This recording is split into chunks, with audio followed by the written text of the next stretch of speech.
கோவை மாவட்டம் கோவில்பாளையம் அருகே உள்ள தனியார் கல்லூரியில் இளம்பெண் ஒருவர் 4ஆம் ஆண்டு இன்ஜினியரிங் படித்து வருகிறார். தனியார் பெண்கள் விடுதியில் தங்கி படித்து வரும் அந்த மாணவிக்கு இன்ஸ்டாகிராம் மூலம் சேலம் அருகே மேச்சேரி பகுதியைச் சேர்ந்த அருணாச்சலம் என்ற இளைஞர் அறிமுகமாகியுள்ளார்.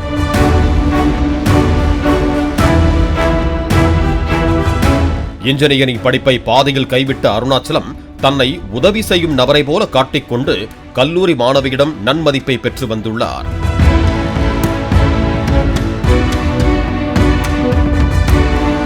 தனது நகையை அடகு வைத்து பணம் தருமாறு மாணவி அருணாச்சலத்திடம் கேட்டதற்கு 60,000 ரூபாய்க்கு நகையை அடகு வைத்து அதில் 30,000 ரூபாயை மட்டுமே அவர் மாணவியிடம் கொடுத்துள்ளார்.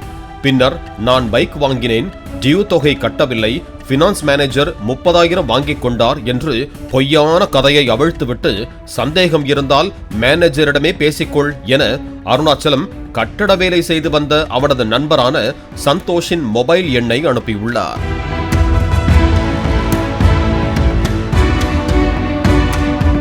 இதனைத் தொடர்ந்து கல்லூரி மாணவிக்கு சந்தோஷ் அறிமுகமாகி அவருடனும் நட்பு தொடர்ந்துள்ளது.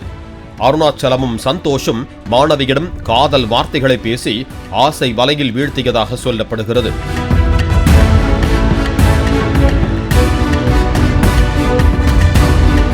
இருவரும் வாட்ஸ்அப் வீடியோ காலில் மாணவியிடம் பேசி வந்த போது உன்னை ஆடையின்றி பார்க்க வேண்டும் என கூறி நிர்வாண வீடியோ காலுக்கு அழைத்துள்ளனர். அப்போது மாணவியின் நிர்வாண புகைப்படங்கள் மற்றும் வீடியோவை ரகசியமாக பதிவு செய்து வைத்திருக்கிறார்கள். பின்னர் அந்த தனிப்பட்ட வீடியோக்களை சமூக வலைதளங்களில் வெளியிட்டு விடுவதாக மிரட்டி மாணவியிடம் பணம் கேட்டு இருவரும் மிரட்ட ஆரம்பித்துள்ளனர். இதனால் மனமுடைந்த மாணவி உயிரை மாய்த்துக் கொள்ளும் எண்ணத்தோடு சோர்வாக இருந்துள்ளார்.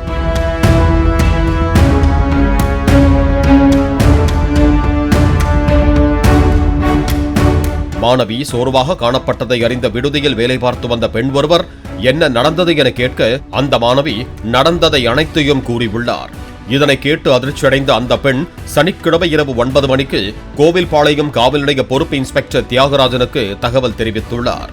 புகாரை பெற்ற இன்ஸ்பெக்டர் தியாகராஜன் உயர் அதிகாரிகளுக்கு தகவல் தெரிவித்துவிட்டு தனிப்படையுடன் உடனடியாக சேலம் அருகே மேச்சேரிக்கு சென்று அருணாச்சலம் மற்றும் சந்தோஷ் ஆகிய இருவரையும் 24 மணி நேரத்திற்குள் கைது செய்தார். விசாரணையில் இருவரும் மாணவியின் நிர்வாண வீடியோ எடுத்து மிரட்டியது உறுதியானது.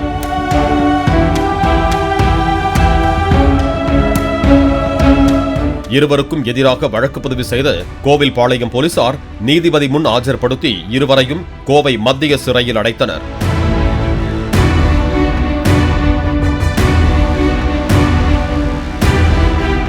சமூக வலைதளங்களில் அறிமுகம் இல்லாதவர்களுடன் அதிக நெருக்கம் காட்ட வேண்டாம்.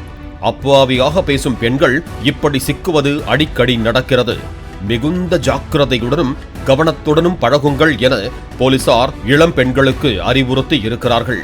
பாலிமர் செய்திகளுக்காக கோவை செய்தியாளர் நேசராஜ்.